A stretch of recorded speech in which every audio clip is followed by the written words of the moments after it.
More information, in fact, coming in. According to Bihar's Intelligence Department and Economic Offences Unit, the mastermind Sanjeev Mukhya had taken a refuge in Nepal. He is being said to have relations with many political party leaders as well.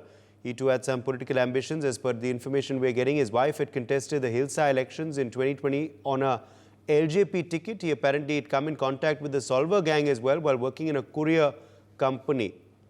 Ritesh continues to be with us. Ritesh, reportedly the mastermind has taken refuge in Nepal. Also, his political connections now tumbling out.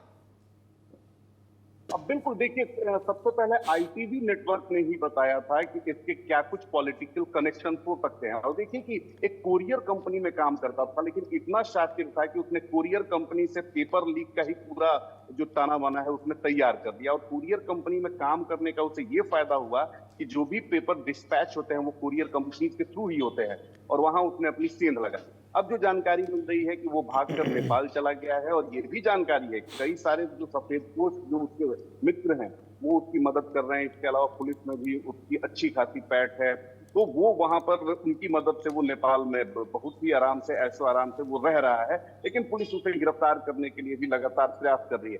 उसके political connections की बात करें तो उसकी भी महत्वाकांक्षा जैसे बाकी अन्य जो बिहार में माफिया होते हैं उसी तरीके से है।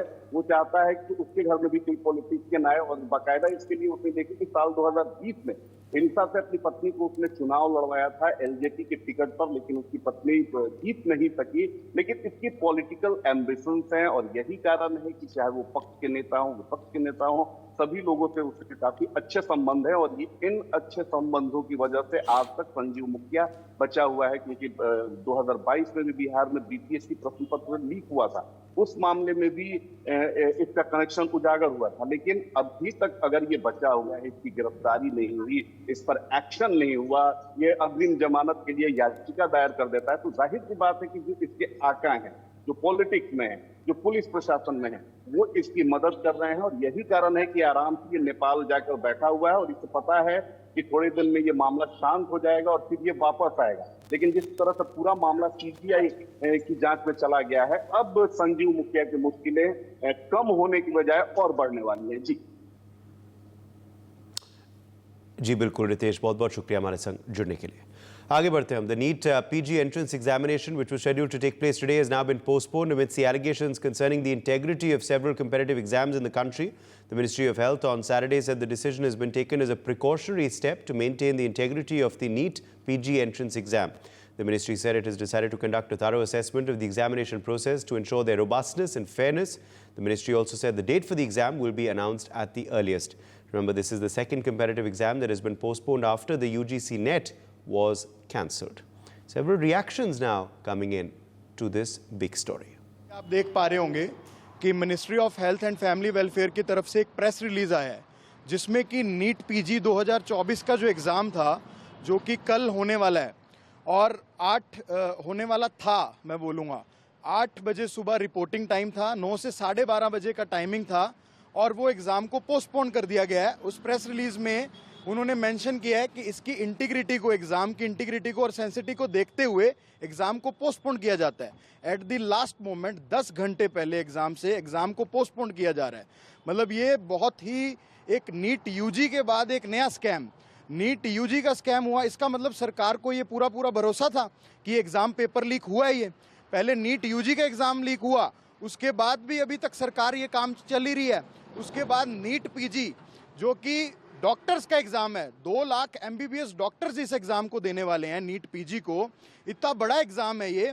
10 घंटे पहले लोग कहां सेंटर से 500 किलोमीटर, कोई कहां से दूर से आया हुआ है, जो डॉक्टर्स हैं उनके साथ पूरा खिलवाड़ किया जा रहा है। ये उनकी हेल्थ के साथ मेंटली टॉर्चर किया जा रहा है ये सरकार के द्वारा। Ministry of health as well as ministry of education सभी इसके लिए रिस्पॉन्सिबल हैं। ये कोई तरीका नहीं होता। एट द लास्ट मोमेंट पे उन्होंने ये बोल दिया, जवाब दे दिया कि इंटीग्रिटी देखते हुए एग्जाम को पोस्टपोन किया जा रहा है। उन स्टूडेंट्स का हम सरकार से यही अनुरोध करते हैं, इस पे सख्त से सख्त कदम उठाए। नीट पीजी के एग्जाम को जो कंडक्ट करवा रहा है, नीट यूजी के जो एग्जाम को कंडक्ट करवा रहा था एनटीए, सब पे सख्त से सख्त कार्रवाई होनी चाहिए। The last minute cancellation of NEET PG examination is very sad for all of us. This news has come and we have confirmed it from various sources that yes, it is confirmed. The exam was supposed to held tomorrow, and today at night at around 10 o'clock this exam is being postponed. The students from various cities has traveled to their examination center. They had prepared level best for this examination. This is one of the toughest examination a person goes through in his or her medical career. I feel very sorry that this exam has to be postponed. I hope that National Board of Examination had concrete reasons to postpone this examination, and they should come up with immediate answer. I also expect answers from the Ministry of Health and Family Welfare that why this exam was postponed and what precautions they should have taken that the exam should not have been postponed, and where the lapses has happened, and what is the exact reason for the postponement of this NEET PG examination. आज हमने देखा कि जो NEET PG का exam कल होने वाला था, आज उसको पोस्टपोन कर दिया गया। और हम सब जानते हैं कि देश के अलग अलग इलाकों से लोग जाते हैं दूसरी जगह एग्जाम देने, छात्र जाते हैं परीक्षा देने के लिए, लेकिन ये सरकार इतनी विफल हो चुकी है कि हर जगह वो छात्रों और युवाओं के मुद्दे पर, छात्रों और युवाओं के सवालों पर विफल दिखाई दे रही है। हमने देखा कि नीट पीजी से लेकर यूजीसी नेट, उसके बाद CSIR नेट, और उसके साथ ही साथ मैं जोड़ना चाहूंगा कि बिहार टेट, जहां जहां एनडीए की गवर्नमेंट है वहां वहां ये स्कैम आ रहे हैं, खुल कर आ रहे हैं, और एग्जाम को पोस्टपोन किया जा रहा है, छात्रों को परेशान किया जा रहा है। और यही एनडीए की सरकार है जो लगातार छात्रों और युवाओं की पीठ पर छुरा घोंप रही है। नेशनल बोर्ड ऑफ एग्जामिनेशन के द्वारा जिस प्रकार से नीट पीजी परीक्षा रद्द करने का निर्णय हुआ है, इस निर्णय से कहीं न कहीं छात्रों के मन में एक असमंजस की स्थिति दिखाई दे रही है।